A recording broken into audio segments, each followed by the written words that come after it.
What's up, YouTube? Today I'm going to quickly show you how to remove certain channels or types of videos from your YouTube recommended. Now, this is actually a lot more simple than a lot of people realize.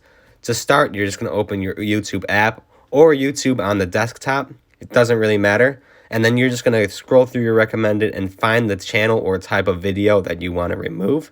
I'm just going to choose a random video because you're going to see that you can just undo it if you want. So I have my video here. I'm going to hit the little three dots in the lower right-hand corner.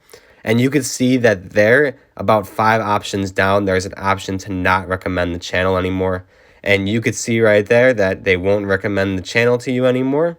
You could view more info if you'd like, or you could just undo it. I'm going to undo it because I actually like this channel. But that's the helpful tool, is you could always undo it if you'd like. But this is a really helpful tool if you're trying to customize your YouTube recommended and only pull up the videos that you actually want to watch and improve the recommended search results.